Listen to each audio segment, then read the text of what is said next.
بجے ان اللہ لا یغیر ما بقوم حتی یغیر ما بانفسہم. آپ خاموش ہو جائیں. بھائی نیچے والے خاموش.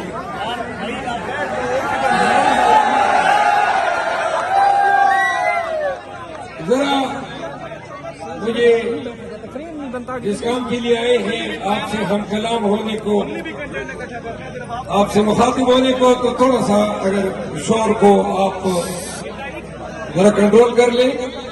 میں نے قرآن کریم کی ایک آیت پڑھی، ذرا آپ کی توجہ درکار ہے، اور وہ آیت یہ ہے ان اللہ لا یغیر ما بقوم حتی یغیر ما بانفسہم. حضرت علامہ اقبال رحمۃ اللہ علیہ نے اس قرآن کریم کی اس آیت کا ترجمہ اپنے اس شعر میں کیا ہے کہ خدا نے آج تک اس قوم کی حالت نہیں بدلی، خدا نے آج تک اس قوم کی حالت نہیں بدلی، نہ وہ خیال جس کو اپنی حالت آپ بدلنے کا. ذرا اسٹیج پہ خاموش ہو جائے نا آپ لوگ، پلیز تھوڑا خاموش ہو جائے. یعنی کہ یہ الہی طریقہ نہیں ہے کہ عرش سے فرشتے نازل ہوں گے اور پاکستانیوں آپ کی تقدیر بدلیں گے، آپ کا نظام مملکت بدلیں گے، آپ کا نظام زندگی بدلیں گے، جب تک پاکستانی خود کوشش نہیں کریں گے، صحیح نہیں کریں گے. یہ قرآن کریم کا حکم ہے. تو سنیں، بھائی آپ ذرا پلیز خاموش ہو. 76 سال میں ہم نے کیا کوشش کی ہے کہ ہم اپنے تقدیر کو بدل سکیں. ہمارے مشرق میں ہندوستان ہے، ہمارے پڑوس میں چائنا ہے، چین، اور ہمارے پڑوس میں ایران ہے. ایک طرف سمندر ہے اور ایک طرف افغانستان ہے. ذرا پلیز خاموش، یہ میوزک ذرا کم کریں. اب آپ اپنا تقابلی جائزہ کسی بھی ملک کے ساتھ کر لیں. انڈیا کے ساتھ تو ہمارا مقابلہ ہی نہیں، وہ تو سپر پاور بن چکا ہے. ہم اب کے $7 بلین ہمارے فارن ریزرو ہیں، اور ہندوستان کے فارن ریزرو $750 ارب ہیں، یعنی 7 اور 750 ارب. ان کا روپے ہمارے 3 روپے ان کے 1 روپے کے برابر ہیں. اور پرانے زمانے میں لوگ کہتے تھے ٹھکے کی اوقات نہیں. یہ ٹھکا بنگلہ دیش کی چھوٹی سی کرنسی ہوا کرتی تھی، جیسے ہماری ایک زمانے میں پیسہ ہوا کرتا تھا. یہ ٹھکا پیسے سے بھی نیچے ہوا کرتا تھا. آج بنگلہ دیش کا 1 ٹکا آپ کے 17 روپوں کے برابر ہے. اور یہ جو افغانستان کی کرنسی ہے، جس کو ہم کلدارا بولتے ہیں، وہ آپ کے 7 روپے کے برابر افغانستان کی کرنسی ہے. 2 سب سے بہترین نہر جو ہے $2 بلین سے افغانستان بنا رہا ہے. ایران گزشتہ 20 سالوں سے امریکی اور مغربی آقاؤں کے سینکشن کا سامنا کر رہا ہے. ایران نہ کسی کو قرضہ دے سکتا ہے، نہ قرضہ لے سکتا ہے، نہ کوئی اس کو کچھ بیچ سکتا ہے، نہ وہ خرید سکتا ہے. تمام بارڈر پہ سینکشنز ہیں. اور سلام ہے اس ایران کو کہ وہاں سے سیمنٹ بن کے آتی ہے، پاکستان میں 700 روپے فی بوری کم قیمت پہ بکتی ہے. آئرن وہاں سے، یعنی ہم سریا بولتے ہیں، یہاں پہ 1 لاکھ روپے ٹن، 2,15,000 پہ پاکستان میں ٹن ہے، 2,20,000 پہ. وہاں کا جو یہاں پہ آتا ہے سریا، وہ پاکستانی میں 1 لاکھ سستا ہمیں پڑتا ہے. دوائیں، پٹرول، ڈیزل، کہنے کا مطلب یہ ہے کہ ہم اپنے اصل پڑوسیوں میں سے کسی کی برابری کے قابل نہیں ہیں. ہمارا نظام مملکت زمین بوس ہے.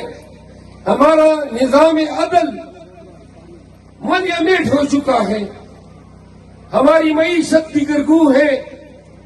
ہمارے ملک میں 2001 سے بدامنی کا دورہ ہے.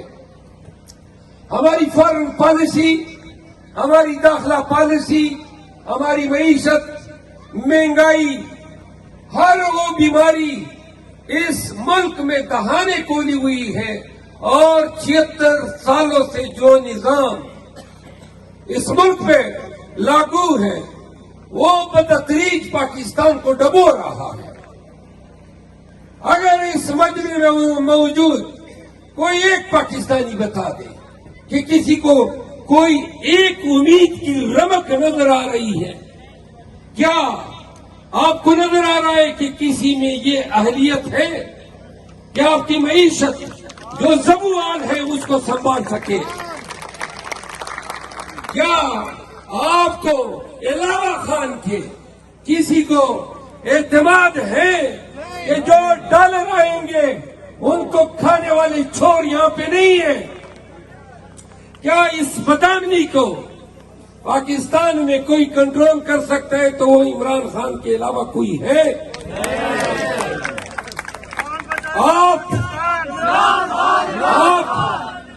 کا پورا نظام مملکت، آپ کی پوری ریاست کو عمران خان کی ضرورت ہے اس کی سالمیت کے لیے. اس کے نظام کو موجودہ وقت میں مبصر اقوام میں برابری اور بہتری کی طرف لے جانے کے لیے. نہ یہ نواز شریف کے بس کی بات ہے، نہ کسی جرنیل کے بس کی بات ہے.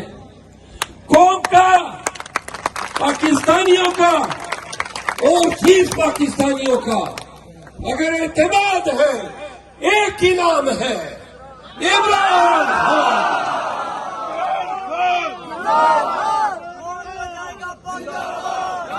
سنا پاکستانیوں، جب یہ وہ شخص جو آپ کے ملک کی ضرورت ہے، اس نسل کی ضرورت ہے، آپ کو اپنی سروائیول کے لیے، اپنے قوم کی بقا کے لیے، تو پھر کیوں کر آپ نے اس کو جیل میں ڈالا ہوا ہے؟ کیوں کر آپ نے اس کے پارٹی کا شیرازہ بکھیرنے کی کوشش کی؟ کیا کرنا چاہتے ہیں پاکستان کے ساتھ، پاکستان کی وحدانیت اور سالمیت کے ساتھ؟ آپ پاکستان کو کس طرف لے جا رہے ہیں بتائیں گے جب سب کچھ کرنے کے باوجود، جب آپ نے ظلم بھی کیا، جبر بھی کیا، فسطائیت بھی کی، اور نمرود و شداد و زیاد بھی بنے، اور نہ بچوں پہ رحم کیا، نہ خواتین کے تقدس کا لحاظ کیا، نہ انسان کی آدمیت اور احترام آدمیت کا لحاظ کیا، اور جب آپ جانور بنے اور آپ اپنی قوم پہ چپٹ پڑے، لوگوں کو ڈرایا، آپ نے ان کو ہراساں کیا، پاکستان میں آپ افریت کی طرح چھا گئے، اپنے ہی ملک کو، اپنی پاکستانیوں کو آپ نے ڈرایا. پھر بھی پاکستانی اٹھے، اور سلام ہے ان پنجابیوں کو. یہ پنجابی اٹھے 8 فروری کو، 8 فروری کو جو چپیڑ پنجابیوں نے آپ کے منہ پہ ماری ہے، یاد رکھو گے.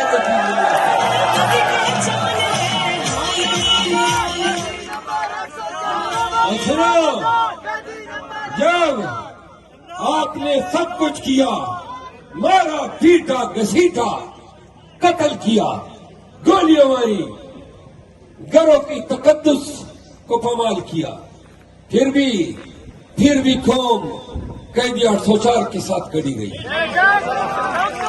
اور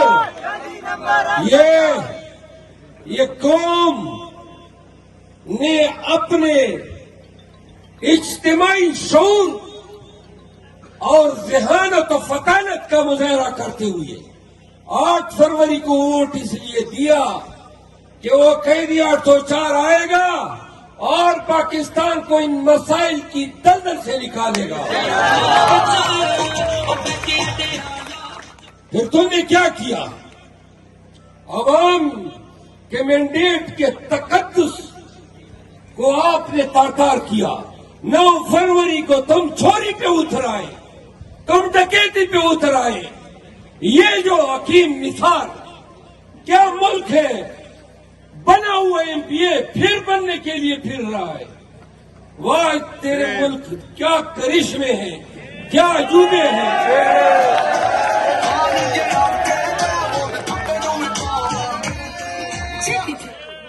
اور کیا ملک ہے جہاں میں سپریم کورٹ کا وکیل ہوں اور ہم نے بار بار کہا کہ ہمارا موکل قیدی 804 عوامی ٹرائل چاہتا ہے۔ آپ میں سے بہت سے کچہریوں میں گئے ہوں گے، کبھی آپ نے دیکھا ہے کہ زبردستی کسی ملزم کو آپ جیل میں بند کر کے کہتے ہو کہ نہیں ادھر آپ کے ٹرائل ہوں گے، زبردستی آپ کے ٹرائل ادھر جیل میں ہوں گے۔ اور ٹرائل بھی کیسے؟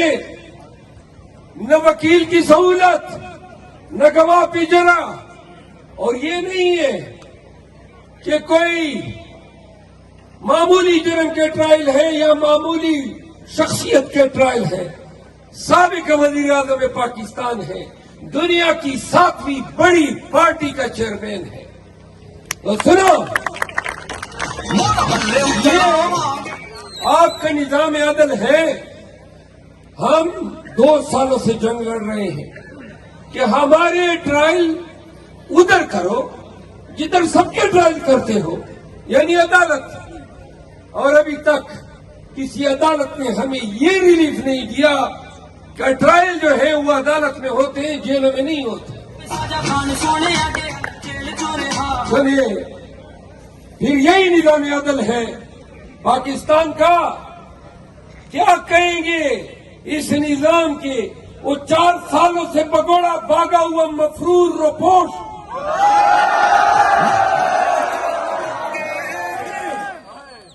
وہ پاکستان میں آتا ہے، سرخ قالین بچھائی جاتی ہے اور کہا جاتا ہے کہ وزیر اعظم نواز شریف آ گئے، اور بڑے ہی جلال سے، بڑے ہی تمطراق سے پاکستان میں پھرتا ہے۔ ارے میاں صاحب بریت سمیٹ گئے، اور یہ بریت میاں کے لیے نہیں تھی اکیلی، مریم بھی مستفید ہو گئی۔ زرداری صاحب بھی اس بیتی گنگا میں نہا گئے۔ میاں شہباز شریف عرف شلوار شریف بھی، اور وہ دو جو پتر تھے وہ بھی آ گئے اور بری ہو گئے۔ لگیا تو مقصود چپڑاسی بھی بری ہو گئے۔ اور وہی عدالتیں، وہی اسلام آباد، دوسری سائڈ میں توشہ خانہ میں قیدی 804 سزا، عدت میں سزا، توشہ خانہ ریفرنس میں سزا، سائفر کیس میں سزا۔ پاکستان کی عدالتوں، آپ کی عظمت، آپ کے انصاف کی جو تاریخ آپ نے رقم کی ہے، یاد رکھو ایک دفعہ جب تاریخ لکھی جائے گی تو یہ لکھا جائے گا کہ اس وقت منصف نہیں کسائی بیٹھے ہوئے تھے۔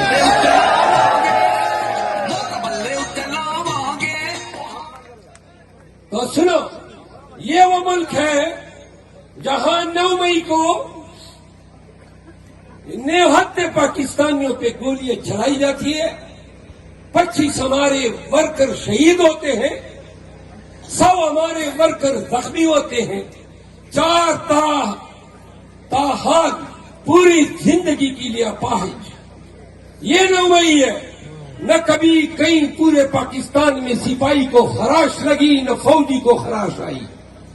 اور کہتے ہیں 9 مئی ہو گیا. 9 مئی کو تو دہشت گردی کا نشانہ پاکستان تحریک انصاف بنی. اور آپ نے پھر 9 مئی کے نام پہ پاکستان کے ساتھ کیا کیا؟ پیپل پارٹی اور نون والے کہنے لگے پاکستان کا قومی سانحہ ہے. اللہ آپ کی عقل غارت کرے. آپ بھول گئے سن 71 سانحہ پاکستان تھا. سلالہ پہ حملہ سانحہ پاکستان تھا. اے پی ایس کے بچے جب مارے گئے وہ سانحہ پاکستان تھا. اور 9 مئی کے بعد جس پاکستانی کے گھر میں گھسے ہو وہ سانحہ پاکستان ہے.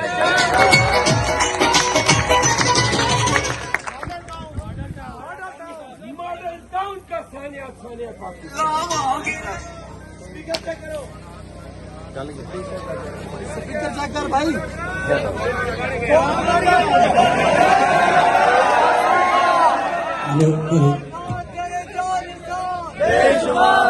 سنو ماڈل ٹاؤن میں جو ہوا وہ بھی آپ نے دیکھا. تو پاکستانیوں یہ وہ پاکستان ہے جس میں آئے دن خودکش دھماکے. کبھی اے پی ایس کے بچوں کو ذبح کیا جاتا ہے. پاکستانیوں کو اتنا بھی تحفظ نہیں ہے کہ ہمارے بچے اسکول جا رہے ہیں واپس ہم ان کو دیکھ سکیں گے یا نہیں. کرنسی آپ کی جگر کو اسپتالوں کی حالت زبوالی کا شکار. سڑکیں ویران ٹوٹی پھوٹی. کیا ہے اس ملک میں جو آپ کہہ سکتے ہیں کہ 75 سال میں ہم نے اس ملک کو کچھ دیا؟ آپ نے 40-50 سال سے ملک کو نواز شریف اور زرداری دیے ہوئے ہیں جو لوٹ رہے ہیں کسوٹ رہے ہیں. اگر یہ پاکستانیوں کی بہتری کے لیے کوئی فلاح لا سکتے تھے تو 40 سالوں میں لے آتے ہیں. آئے نا 3 سال کے لیے قیدی 804 کیا دیا؟ قیدی 804 نے شعور دیا. قیدی 804 نے جوانی میں آپ پاکستان کو شناخت دی. میدان کرکٹ میں شناخت دی جب پاکستان کا نام لوگ نہیں جانتے تھے. یہ وہ قیدی 804 تھا جو پاکستان میں کینسر کے اسپتال لایا. لاہور میں پشاور میں اور کراچی میں. یہ وہ قیدی 804 تھا جو 3 سال کے دور حکومت میں لنگر خانے لایا, جو صحت کارڈ لایا, جو کسان کارڈ لایا. یہ وہ قیدی 804 تھا جس کے 3 سالوں میں 2 سال میں کورونا تھی اور پھر بھی کوئی مزدور اور کوئی غریب زبوالی کا شکار نہیں تھا. یہ وہ قیدی 804 تھا جس نے اسلام فوبیا پہ اقوام متحدہ میں پوری دنیا کو آگاہ کیا. اور یہ وہ قیدی 804 تھا جس نے القادر یونیورسٹی دی, جس نے خاتم النبیین اتھارٹی دی, جس نے پرائمری اسکولوں میں قرآن کریم کی تلاوت کو لازمی قرار دیا. یہ وہ قیدی 804 تھا جس نے ریاست مدینہ کا خواب دیا 3 سال. اور وہ قیدی 804 آج اس عمر میں صرف نواز شریف کی طرح اور دیگر چوروں کی طرح ڈیل نہ کرنے کی سزا بھگت رہا ہے. ایک دن بیمار نہیں ہوا. کیا کیا الزامات نہیں لگائے اس پہ, اس کی بیوی پہ, اس کی بہنوں پہ. کہا گیا نشئی ہے تو بھائی سگریٹ تو ہم بھی پیتے ہیں. آدھے گھنٹے بعد سگریٹ کی طلب بے چین کر دیتی ہے. وہ تم نے تو کہا کوکین پیتا ہے, تم نے کہا شراب پیتا ہے. 8 مہینے تک ہمارا شہزادہ ڈٹ کے کھڑا ہے. اڑ گیا تمہارا الزام. تم نے کہا کہ خان عمل میں یکتا نہیں، سناٹک کی جیل سے وہ بازگشت اور اڈیالہ کی جیل میں یہ نعرے، میں گواہ ہوں، اڈیالہ کی جیل کا ہر قیدی گواہ ہے۔ خان کی صبح نماز سے ہوتی ہے، سارا دن تلاوت کلام پاک کرتا ہے، تہجد کی نماز پڑھتا ہے۔ ہم اگر ان کو مرشد بولتے ہیں تو سنو پاکستانیوں، اکتوبر 2022 میں مرشد نے بتایا تھا کہ لندن پلان ہے، نواز شریف آئے گا، بری ہوگا، مجھے پکڑا جائے گا، مجھے جیل میں ڈالا جائے گا، اور نواز شریف کو تب لایا جائے گا جب وہ میں جیل میں ہوں گا، مجھے سزائیں دی جائیں گی، نواز شریف کو بری کیا جائے گا۔ مرشد اگر پیر نہیں ہے تو خالی بھی نہیں ہے۔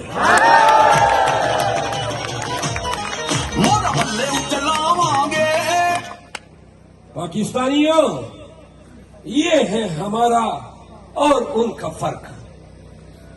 نواز شریف کس پاکستانی کا اور اس پاکستانی کا دل چاہتا ہوگا؟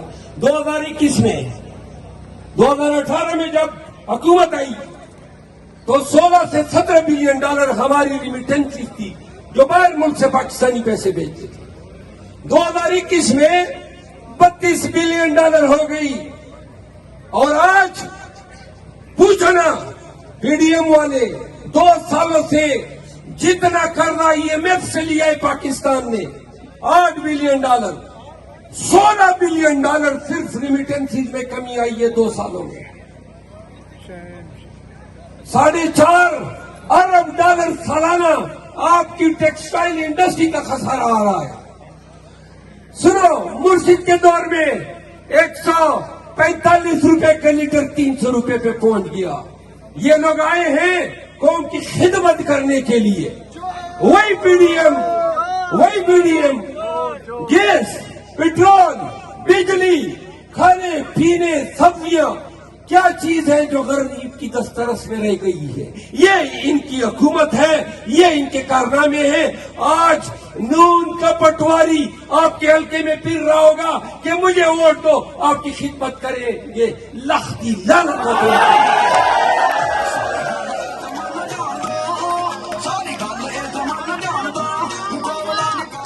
تو اور پتہ چلا آپ کے یونین کونسل سے ہیں، مستند لوٹا بھی ہے۔ ہمیں تو علم نہیں ہے، ہم تو لوٹے استنجا کے لیے استعمال کرتے ہیں۔ تلاگنگ میں بھی شاید یہی مصرف ہوگا۔ لوگوں، جو شخص اپنے پارٹی کا وفادار نہیں ہو سکتا، جو اپنے لیڈر کا وفادار نہیں ہو سکتا، وہ آپ کا وفادار ہوگا۔ اور اگر تھوڑی سی بھی اخلاقی جرت ان میں ہوتی، ان پٹواریوں میں، ان نون لیگیوں میں، تو کہتے تھے کہ یہ حکیم نثار اس حلقے سے پہلے بھی جیتا تھا، آج الیکشن لڑ رہا ہے۔ شرم نہیں آتی آپ لوگوں کو؟ کس آنکھوں سے لوگوں کو دیکھتے ہو اور ووٹ مانگتے ہو؟ تمہیں پتہ ہے حکیم نثار جیتا ہوا ہے، پھر بھی تم اس کے مقابلے میں الیکشن لڑ رہے ہو۔ یہ آپ کی اوقات ہے، یہ آپ کا ظرف ہے، یہ آپ کی شرافت ہے، اور یہ آپ کی سیاست ہے۔ اور لوگوں نے کہا، پنجاب کے لوگوں، کیا استقبال ملا ہے؟ میں تو خان کا ایک ادنا کارکن ہوں۔ جو محبت آپ نے نچھاور کی ہے، جو آپ نے عزت و تکریم دی ہے، قسم سے خان کے پاس جاؤں گا اور تلگنگ کی یہ بتاؤں گا آپ کے۔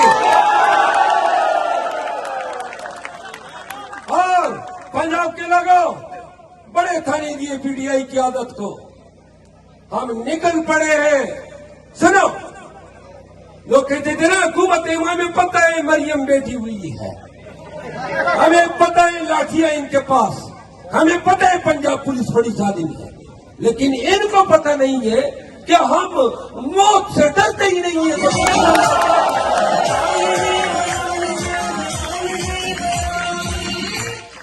گے پیٹو گے.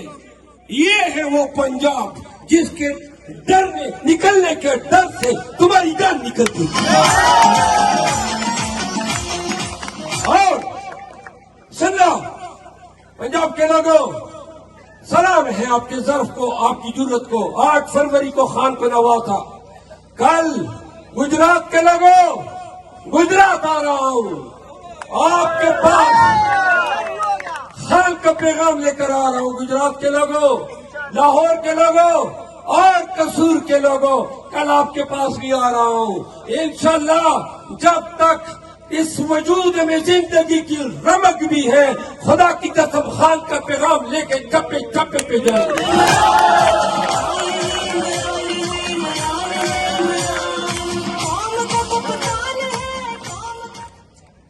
تو یہ میں نے بتا دیا کہ یہ ہم ہیں اور یہ وہ ہیں جو ہمارے مخالف سیاست کر رہے ہیں. آخری بات، پاکستانیوں، یہ ملک بنانے کے لیے فرشتے نہیں آئیں گے. سنو، یہ ہمت، یہ جرت ہر شخص کے اندر اللہ نے ودیعت کی ہوئی ہے. اور تلنگانہ کے لوگوں، یہ تو غازیوں اور شہیدوں کی سرزمین پہ جانی جاتی ہے. تو کیوں کر تلنگانہ کے لوگ کسی افریق سے، کسی حاکم سے، کسی جابر سے ڈر سکتے ہیں؟ کیا اگر تلنگانہ کے لوگ ڈرتے تو آج ہزاروں کی تعداد میں نہ نکلے ہوتے. 21 اپریل کو حکیم نثار کے لیے نکلو گے؟